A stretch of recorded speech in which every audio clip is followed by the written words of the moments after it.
Hello दोस्तों, तो कैसे हो आप सभी। आशा करता हूँ आप सभी अच्छे होंगे। तो लास्ट वीडियो में मैंने आपको क्वेश्चन दिया था कि आई एम नॉट मसीहा किसकी बुक है। आई एम नॉट मसीहा किसकी बुक है, तो इसका आंसर होगा सोनू सूद की ये बुक है। तो अगर आपने पिछली वीडियो नहीं देखी होगी तो ऊपर आई बटन पर क्लिक करके आप वीडियो देख सकते हैं, नहीं तो मेरे डिस्क्रिप्शन में लिंक डाला हुआ है, वहाँ पर जाकर वॉच कर सकते हैं। तो चलिए आज की वीडियो को स्टार्ट करते हैं। वीडियो को स्टार्ट करने से पहले अगर आपने चैनल को सब्सक्राइब नहीं किया तो प्लीज़ चैनल को सब्सक्राइब कर लीजिए और नीचे दिए बेल आइकन को भी जरूर दबा लीजिएगा। चलिए वीडियो को स्टार्ट करते हैं। Start the video. आज का पहला क्वेश्चन है कि 15 अगस्त 2021 को किस राज्य के मुख्यमंत्री ने राज्य में 4 नए जिलों के गठन करने की घोषणा की है। 15 अगस्त 2021 को किस राज्य के मुख्यमंत्री ने राज्य में 4 नए जिलों के गठन करने की घोषणा की है, तो उसका आंसर होगा छत्तीसगढ़ राज्य ने अपने राज्य में 4 नए जिलों के गठन करने की घोषणा की है। यानी कि अगर मैं आपसे भी ये पूछता हूँ कि छत्तीसगढ़ में प्रेजेंट में कितने डिस्ट्रिक्ट हैं, तो उसका आंसर होगा 32 प्रेजेंट में डिस्ट्रिक्ट हैं। तो वो 4 कौन कौन से जिले हैं, तो पहला हमारा मौला, सेकंड हमारा शक्ति और तीसरा हमारा सारंगढ़, जबकि चौथा हमारा महेंद्रगढ़। तो नेक्स्ट क्वेश्चन है इसमें तो कौन कौन से क्वेश्चन बन सकते हैं, तो हम सभी देखते हैं। तो पहला हमारा कि छत्तीसगढ़ के प्रेजेंट में सीएम कौन है। छत्तीसगढ़ के प्रेजेंट में सीएम कौन है, तो उसका आंसर होगा भूपेश बघेल छत्तीसगढ़ के प्रेजेंट में सीएम है। नेक्स्ट क्वेश्चन बनता है कि छत्तीसगढ़ के फर्स्ट सीएम कौन थे, छत्तीसगढ़ के पहले सीएम कौन थे, तो उसका आंसर होगा अजीत जोगी छत्तीसगढ़ के पहले सीएम थे, जिनका कि हाल ही में निधन हो चुका है। नेक्स्ट क्वेश्चन बनता है कि छत्तीसगढ़ राज्य का गठन कब हुआ था। छत्तीसगढ़ राज्य का गठन कब हुआ था, तो उसका आंसर होगा वर्ष 2000 में छत्तीसगढ़ राज्य का गठन हुआ था। नेक्स्ट क्वेश्चन बनता है कि उत्तराखंड और झारखंड राज्य का गठन कब हुआ था। उत्तराखंड और झारखंड राज्य का गठन कब हुआ था, तो उसका आंसर होगा कि वर्ष 2000 में इसका भी गठन हुआ था। यानी कि छत्तीसगढ़ और उत्तराखंड और झारखंड राज्य का इन तीनों का गठन वर्ष 2000 में हुआ था। नेक्स्ट क्वेश्चन बनता है कि छत्तीसगढ़ किस राज्य से अलग होकर बना था। छत्तीसगढ़ किस राज्य से अलग होकर बना था, तो उसका आंसर होगा छत्तीसगढ़ एमपी से अलग होकर बना था। नेक्स्ट है हमारा कर्नाटक का नवीनतम जिला कौन सा है। कर्नाटक का नवीनतम जिला कौन सा है, तो उसका आंसर होगा विजयनगर कर्नाटक का नवीनतम जिला है। मैं आपको बता दूं कि ये विजयनगर साम्राज्य हुआ करता था। तो चलिए हम विजयनगर साम्राज्य के बारे में कुछ जानकारी प्राप्त करते हैं। नेक्स्ट क्वेश्चन हमारा कि विजयनगर साम्राज्य की स्थापना किसने की थी। विजयनगर साम्राज्य की स्थापना किसने की थी, तो उसका आंसर होगा हरिहर और बुक्का नामक दोनों भाइयों ने विजयनगर साम्राज्य की स्थापना की थी। नेक्स्ट क्वेश्चन है कि विजयनगर की कैपिटल क्या थी। विजयनगर की कैपिटल यानी कि राजधानी क्या थी, तो उसका आंसर होगा विजयनगर की राजधानी हम्पी हुआ करती थी। नेक्स्ट क्वेश्चन है उस समय विजयनगर के फेमस राजा कौन थे। उस समय विजयनगर साम्राज्य के फेमस राजा कौन हुआ करते थे, तो उसका आंसर होगा कृष्णदेव रॉय उस समय के विजयनगर साम्राज्य के फेमस राजा हुआ करते थे। नेक्स्ट क्वेश्चन है कि पंजाब का नवीनतम जिला कौन सा है। पंजाब का नवीनतम जिला कौन सा है, तो उसका आंसर होगा मलेरकोटला पंजाब का नवीनतम जिला है। नेक्स्ट क्वेश्चन है इसकी स्थापना कब हुई थी। पंजाब के नए जिले यानी कि मलेरकोटला की स्थापना कब हुई थी, तो उसका आंसर होगा 14 मई 2021 को मलेरकोटला डिस्ट्रिक्ट की स्थापना हुई थी। नेक्स्ट क्वेश्चन है कि पंजाब में टोटल डिस्ट्रिक्ट कितने हैं। पंजाब में टोटल डिस्ट्रिक्ट कितने हैं, तो उसका आंसर होगा पंजाब में टोटल डिस्ट्रिक्ट 23 हैं, जो कि नवीनतम है मलेरकोटला। नेक्स्ट क्वेश्चन हमारा भारत का नवीनतम राज्य कौन सा है। भारत का नवीनतम राज्य कौन सा है, तो उसका आंसर होगा तेलंगाना भारत का नवीनतम राज्य है। नेक्स्ट क्वेश्चन है तेलंगाना राज्य की स्थापना कब हुई थी, तो उसका आंसर होगा 24 जून 2014 को तेलंगाना राज्य की स्थापना होती है। नेक्स्ट क्वेश्चन है कि तेलंगाना किस राज्य से अलग होकर बना था। तेलंगाना किस राज्य से अलग होकर बना था, तो आंसर होगा आंध्र प्रदेश से तेलंगाना अलग होकर बना था। नेक्स्ट क्वेश्चन है हमारा कि भाषाई आधार पर बनने वाला पहला राज्य कौन सा है, जो कि बहुत ही वेरी इंपॉर्टेंट क्वेश्चन है। भाषाई आधार पर बनने वाला पहला राज्य कौन सा था। भाषाई आधार पर बनने वाला पहला राज्य कौन सा था, तो उसका आंसर होगा आंध्र प्रदेश भाषाई आधार पर बनने वाला पहला राज्य था। नेक्स्ट क्वेश्चन हमारा लोन बरातू अभियान कहाँ से स्टार्ट हुआ था। लोन बरातू अभियान कहाँ से चलाया गया था, तो उसका आंसर होगा छत्तीसगढ़ राज्य से लोन बरातू अभियान चलाया गया था। नेक्स्ट क्वेश्चन बनता है इस अभियान का उद्देश्य क्या था। इस अभियान का उद्देश्य क्या था, तो उसका आंसर होगा नक्सलियों को आत्मसमर्पण करने के लिए ये अभियान चलाया गया था। नेक्स्ट क्वेश्चन बनता है इंद्रावती नेशनल पार्क कहाँ पर है। इंद्रावती नेशनल पार्क कहाँ पर है, तो उसका आंसर होगा छत्तीसगढ़ राज्य में इंद्रावती नेशनल पार्क पड़ता है। नेक्स्ट क्वेश्चन है भिलाई आयरन स्टील प्लांट कहाँ पर स्थित है। भिलाई आयरन स्टील प्लांट कहाँ पर स्थित है, तो उसका आंसर होगा छत्तीसगढ़ राज्य में भिलाई आयरन स्टील प्लांट स्थित है। नेक्स्ट क्वेश्चन है ये किसकी सहायता से बनाया गया था। ये प्लांट किसकी सहायता से बनाया गया था, तो इसका आंसर होगा ये रसिया की सहायता से बनाया गया था। नेक्स्ट क्वेश्चन हमारा ई पंचायत अवार्ड 2021 से किसे सम्मानित किया गया है। ई पंचायत अवार्ड 2021 से किसे सम्मानित किया गया है, तो उसका आंसर होगा उत्तर प्रदेश यानी कि यूपी को ई पंचायत अवार्ड 2021 से सम्मानित किया गया है। तो चलिए सेकंड क्वेश्चन की तरफ बढ़ते हैं। हमारा पैरा ओलंपिक कब से स्टार्ट होने वाले हैं, तो उसका आंसर होगा 24 अगस्त से टोक्यो पैरा ओलंपिक स्टार्ट होंगे, जो कि 5 सितंबर को खत्म होंगे। नेक्स्ट क्वेश्चन है टोक्यो पैरा ओलंपिक में ध्वजवाहक कौन होंगे। टोक्यो पैरा ओलंपिक में ध्वजवाहक कौन होंगे, तो उसका आंसर होगा Mariyappan Thangavelu Tokyo para Olympic में ध्वजवाहक होंगे। तो अगर मैं आपसे ये पूछ लूँ कि टोक्यो ओलंपिक में ध्वजवाहक कौन थे, टोक्यो ओलंपिक में ध्वजवाहक कौन थे, जो कि 23 जुलाई से स्टार्ट हुए थे। इसको समझता है कि टोक्यो ओलंपिक में ध्वजवाहक कौन थे, तो उसका आंसर होगा MC मैरी कॉम और मणिप्रीत सिंह टोक्यो ओलंपिक में ध्वजवाहक थे। नेक्स्ट क्वेश्चन बनता है मरियप्पन थंगावेलु किस खेल से संबंधित रखते हैं। मरियप्पन थंगावेलु किस खेल से संबंध रखते हैं, तो उसका आंसर होगा मरियप्पन थंगावेलु ऊंची कूद से संबंध रखते हैं। नेक्स्ट क्वेश्चन बनता है कि टोक्यो पैरा ओलंपिक का शुभंकर क्या है। टोक्यो पैरा ओलंपिक का शुभंकर क्या है? तो इसका आंसर होगा सोमेटी, टोक्यो पैरा ओलंपिक का शुभंकर है। नेक्स्ट क्वेश्चन है, नेक्स्ट क्वेश्चन बनता है कि मरियप्पन थंगावेलु को राजीव गांधी खेल रत्न पुरस्कार से किस वर्ष सम्मानित किया गया? मरियप्पन थंगावेलु को राजीव गांधी खेल रत्न पुरस्कार से किस वर्ष सम्मानित किया गया? तो इसका आंसर होगा वर्ष 2020 में मरियप्पन थंगावेलु को राजीव गांधी खेल रत्न पुरस्कार से सम्मानित किया गया था। क्वेश्चन है, अगर मैं आपसे ये पूछ लूं कि टोक्यो ओलंपिक का शुभंकर क्या था? टोक्यो ओलंपिक का शुभंकर क्या था? तो इसका आंसर होगा मेरा ही तौबा, टोक्यो ओलंपिक का शुभंकर था। नेक्स्ट क्वेश्चन बनता है कि टोक्यो पैरालंपिक में भारत की तरफ से 54 लोगों का दल जाएगा और वो भी 9 खेलों के अंदर जाएगा। नेक्स्ट क्वेश्चन है कि देवेंद्र झाझड़िया का संबंध किस खेल से है? देवेंद्र झाझड़िया का संबंध किस खेल से है? तो इसका आंसर होगा ये जेवेलियन थ्रोअर है, ये एक जेवेलियन थ्रोअर है, यानी कि भाला फेंक से संबंध रखते हैं। नेक्स्ट क्वेश्चन है कि देवेंद्र झाझड़िया को किस वर्ष राजीव गांधी खेल रत्न पुरस्कार से सम्मानित किया गया?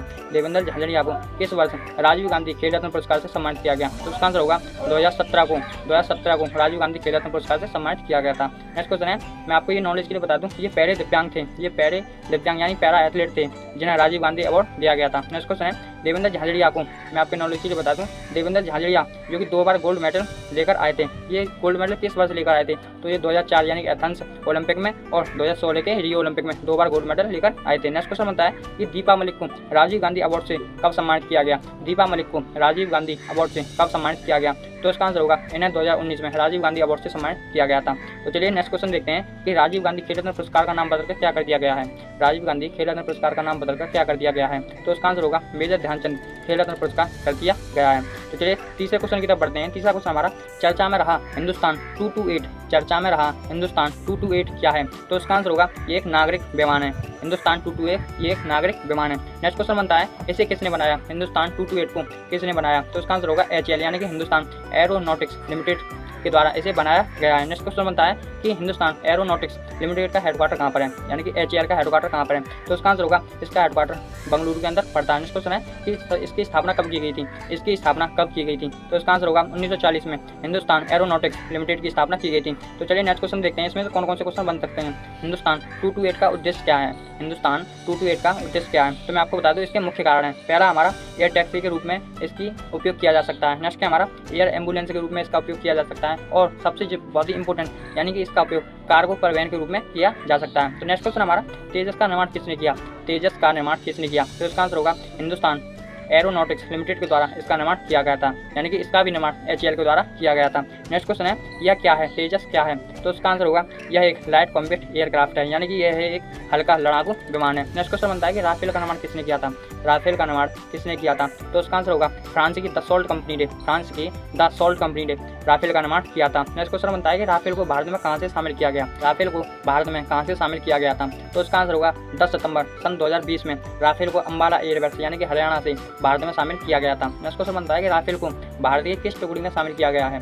राफेल को भारत की किस टुकड़ी में शामिल किया गया है? तो इसका आंसर होगा भारत की गोल्डन टुकड़ी नंबर 17 में राफेल को शामिल किया गया है। नेक्स्ट क्वेश्चन बनता है कि इंद्रजाल क्या है? इंद्रजाल क्या है? तो इसका आंसर होगा इंद्रजाल एक स्वदेशी डिफेंस ड्रोन सिस्टम है। नेक्स्ट क्वेश्चन बनता है कि इंद्रजाल को किसने तैयार किया?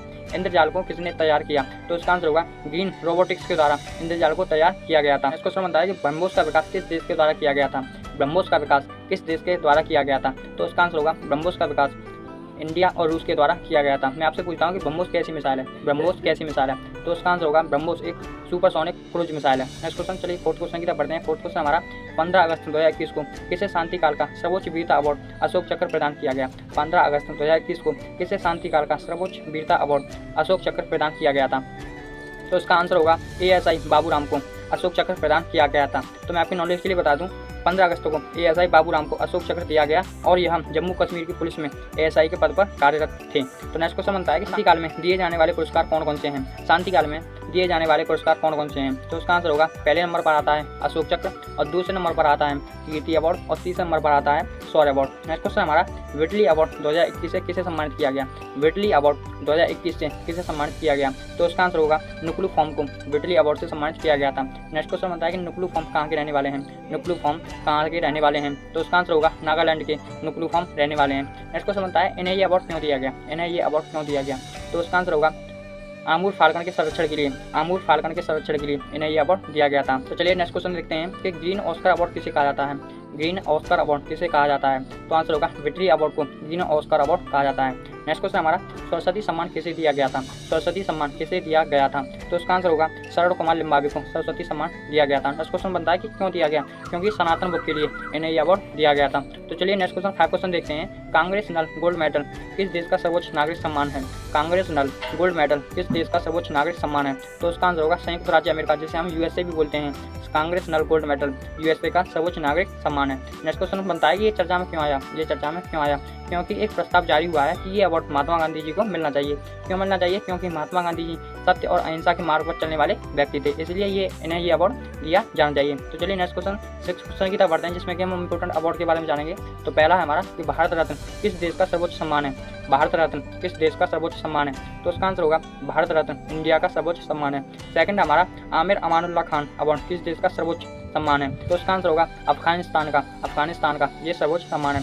नेक्स्ट हमारा निशान एजुद्दीन किस देश का सर्वोच्च सम्मान है, निशान एजुद्दीन किस देश का सर्वोच्च सम्मान है, तो उसका आंसर होगा मालदीव का ये सर्वोच्च सम्मान है। नेक्स्ट हमारा निशान इम्तियाज किस देश का सर्वोच्च सम्मान है, निशान इम्तियाज किस देश का सर्वोच्च सम्मान है, तो उसका आंसर होगा पाकिस्तान का ये सर्वोच्च सम्मान है। इसको हम निशान पाकिस्तान भी बोलते हैं। तो चलिए नेक्स्ट क्वेश्चन की तरफ बढ़ते हैं, जिसको बहुत ही इंपॉर्टेंट क्वेश्चन है कि हाल ही में पाकिस्तान ने किस मिसाइल का सफल परीक्षण किया है, हाल ही में पाकिस्तान ने किस मिसाइल का सफल परीक्षण किया है, तो उसका आंसर होगा परमाणु सक्षम बैलिस्टिक मिसाइल गजनवी का हाल ही में पाकिस्तान ने सफल परीक्षण किया है। तो नेक्स्ट क्वेश्चन बनता है ये मिसाइल कैसी मिसाइल है, ये मिसाइल कैसी मिसाइल है, तो उसका आंसर होगा ये एक सतह से सतह पर मार करने वाली मिसाइल है। नेक्स्ट क्वेश्चन बनता है इस मिसाइल की क्षमता कितनी है, इस मिसाइल की क्षमता कितनी है, तो उसका आंसर होगा इस मिसाइल की क्षमता 290 किलोमीटर है। तो नेक्स्ट क्वेश्चन 7 क्वेश्चन की तरफ बढ़ते हैं। 7 क्वेश्चन हमारा अगस्त 2021 में 4 भारतीय स्थलों को रामसर साइट में शामिल किया गया है, वह कौन सी रामसर साइट है। अगस्त 2021 में 4 भारतीय स्थलों को रामसर साइट में शामिल किया गया है, वह कौन सी रामसर साइट है, तो आंसर होगा वह 4 रामसर साइट हैं, जो कि 2 हरियाणा से ली गई हैं और 2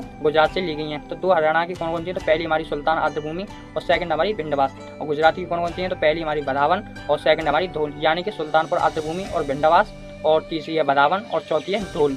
ये 4 रामसर साइट में शामिल की गई हैं। नेक्स्ट क्वेश्चन बनता है कि रामसर स्थान कहाँ पर पड़ता है, नेक्स्ट क्वेश्चन बनता है रामसर स्थान कहाँ पर पड़ता है, तो उसका आंसर होगा ईरान के अंदर रामसर स्थान पड़ता है। नेक्स्ट क्वेश्चन बनता है कि रामसर समझौता कब हुआ था, रामसर समझौता कब हुआ था और ये क्यों हुआ था, तो उसका आंसर होगा 2 फरवरी 1971 को रामसर समझौता ईरान के अंदर होता है और ये आर्द्रभूमियों के संरक्षण के लिए होता है। तो चलिए नेक्स्ट क्वेश्चन देखते हैं कि प्रेजेंट में भारत में रामसर साइट कितनी है, प्रेजेंट में भारत में रामसर साइट कितनी है, यानी कि प्रेजेंट में, यानी कि इससे पहले अगस्त से पहले भारत में 42 रामसर साइट यानी कि 42 रामसर साइट थी, बट अगस्त से प्रेजेंट में भारत में 46 यानी कि 46 रामसर साइट हो गई हैं। तो चलिए 8th क्वेश्चन देखते हैं कि राजस्थान में कितनी रामसर साइट हैं, राजस्थान में कितनी रामसर साइट हैं, तो उसका आंसर होगा राजस्थान में 2 रामसर साइट हैं। तो पहली हमारी सांवर झील जो कि जयपुर के अंदर पड़ती है, और सेकंड हमारा केवलादेव राष्ट्रीय उद्यान जो कि भरतपुर राजस्थान के अंदर पड़ता है। तो सीधा पढ़ते हैं। नेक्स्ट क्वेश्चन हमारा प्रोजेक्ट बोल्ट कहाँ से स्टार्ट हुआ था, प्रोजेक्ट बोल्ट कहाँ से स्टार्ट हुआ था, तो उसका आंसर होगा उदयपुर राजस्थान से प्रोजेक्ट बोल्ट स्टार्ट हुआ था। नेक्स्ट क्वेश्चन बनता है कि इस प्रोजेक्ट का उद्देश्य क्या है, उस प्रोजेक्ट का उद्देश्य क्या है, तो उसका आंसर होगा बम्बू यानी कि बांस के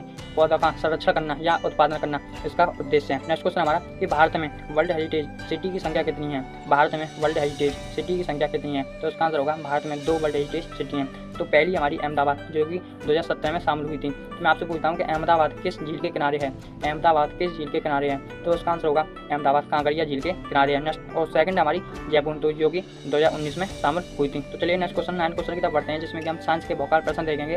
तो पहला प्रश्न हमारा बॉक्साइट से कौन सी धातु प्राप्त होती है, बॉक्साइट से कौन सी धातु प्राप्त होती है, तो उसका आंसर होगा एल्यूमिनियम बॉक्साइट से प्राप्त होती है। सेकंड क्वेश्चन हमारा प्रोटीन किसका बहुलक है, प्रोटीन किसका बहुलक है, तो आंसर होगा एमिनो एसिड का प्रोटीन बहुलक होता है। नेक्स्ट क्वेश्चन है एमिनो एसिड में क्या मिलता है, एमिनो एसिड में क्या मिलता है, तो उसका आंसर होगा नाइट्रोजन एमिनो एसिड में मिलता है। तो तीसरा क्वेश्चन हमारा रक्त की प्रकृति कैसी होती है, रक्त की प्रकृति कैसी होती है, अम्लीय होती है या क्षारीय होती है, तो उसका आंसर होगा रक्त की प्रकृति क्षारीय होती है। नेक्स्ट क्वेश्चन हमारा रक्त का पीएच मान कितना होता है, रक्त का पीएच मान कितना होता है, तो उसका आंसर होगा रक्त का पीएच मान 7.4 होता है। मैं आपको जानकारी के लिए बता दूं, अगर आपको पीएच संबंधित कोई भी प्रॉब्लम हो तो ऊपर आई बटन पर क्लिक करके आप पीएच वैल्यू ट्रिक जान सकते हैं। तो फोर्थ क्वेश्चन हमारा ध्वनि के मापने की इकाई को क्या कहते हैं, फोर्थ क्वेश्चन हमारा ध्वनि के मापने की इकाई को क्या कहते हैं, ध्वनि के मापने की इकाई को क्या कहते हैं, तो उसका आंसर होगा डेसिबल, इसका आंसर होगा डेसिबल। तो 5 क्वेश्चन हमारा मानव की आंख पर वस्तु का प्रतिबिंब कहाँ बनता है और कैसा बनता है, मानव की आंख पर वस्तु का प्रतिबिंब कहाँ बनता है और कैसा बनता है? तो इसका आंसर होगा रेटिना पर प्रतिबिंब उल्टा बनता है। तो चलिए 10 क्वेश्चन की तरफ बढ़ते हैं, जिसमें हम इंपोर्टेंट बुक्स के बारे में जानेंगे। तो पहली बुक है हमारी गीत गोविंद, किसकी बुक है? गीत गोविंद किसकी बुक है? तो इसका आंसर होगा जयदेव की ये बुक है। और नेक्स्ट बुक है हमारी विश्व इतिहास की झलक, विश्व इतिहास की झलक किसकी बुक है? तो इसका आंसर होगा जवाहरलाल नेहरू की ये बुक है। तो तीसरी बुक है हमारी रत्नावली, किसकी बुक है? रत्नावली किसकी बुक है? तो इसका आंसर होगा हर्षवर्धन की ये बुक है। तो चलिए 11 क्वेश्चन लिखिए, भारत में पहली महिला मुख्य चुनाव आयुक्त कौन है? भारत में पहली महिला मुख्य चुनाव आयुक्त कौन है? तो इसका आंसर आपको कमेंट सेक्शन में देना है। तो आई होप आपको वीडियो अच्छा लगा होगा। अगर वीडियो अच्छा लगा हो तो चैनल को सब्सक्राइब, लाइक एंड शेयर जरूर करना। चलिए मिलते हैं नेक्स्ट वीडियो में, जब तक के लिए जय हिंद।